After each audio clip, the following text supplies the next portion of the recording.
Sometimes life is hard. That's why you were so moved with passion last week. To say you don't feel no ways tired, we have to break that down. It's not truly saying you're not tired, that you were shouting because you are tired. You're tired of the difficult marriage. You're tired of the adult kids. You're tired of the job not taking you anywhere. But what you're saying in your heart is, I might as well feel no ways tired because I'm not going nowhere. I know too much about them. You know that when life is hard and one thing after another, that in all things God works for the good, not to everybody, but to those who love him, to call according to his purposes. You know, when you don't know which way to go, that he leads and guides you into all truth. You know that his word is a lamp to your feet and a light to your path. When you feel defeated, you know that you are more than a conqueror through him that loved you. You know when you draw close to him, he's going to draw close to you, and so close that you will call him the friend that sticks closer than any brother. Do I have some people say, I know this? And there's some other things we know the world don't know.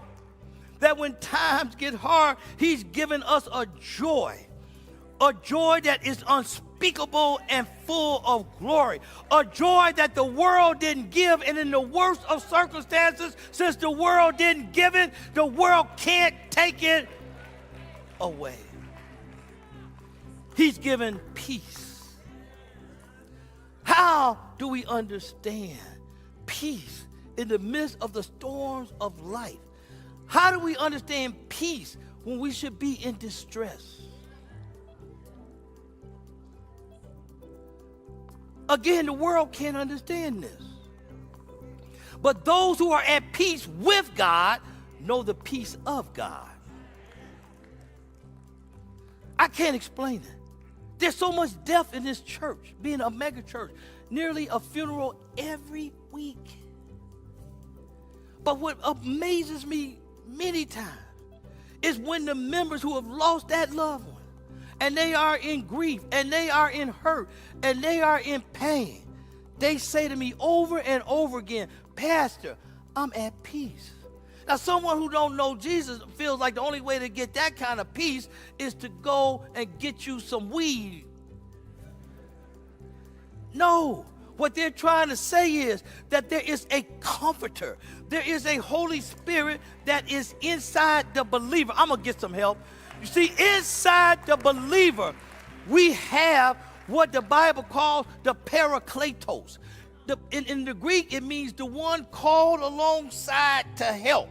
So what happens is when you and I are going through the most difficult times in our life, the parakletos is like a leech that latches on to the believer. And he's not sucking out blood. He's bringing in life and energy and strength. Just people tell me, Pastor, I don't know how I made it. I know how you made it because God took you through it. When you couldn't carry yourself, God took you through it. See, some of these old stories we need to tell because we got a whole generation that don't know them. And I can see in my mind a picture of the man who had an argument with Jesus and said, I love you, I care for you.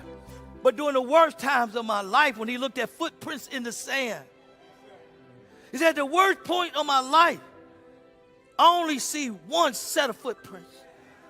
When I walk with you and talk with you, and I could see that you were walking side by side with me.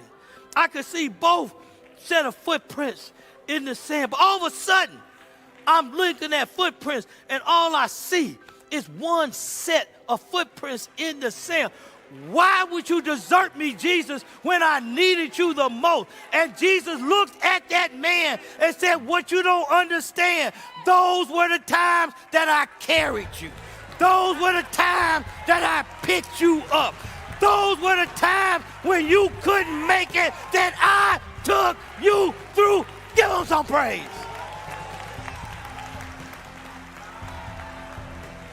Anybody been carried by Jesus? Anybody been taken through by Jesus? That's how you made it. He will never leave you, never forsake you. When you can't go any further, he'll pick you up and carry you.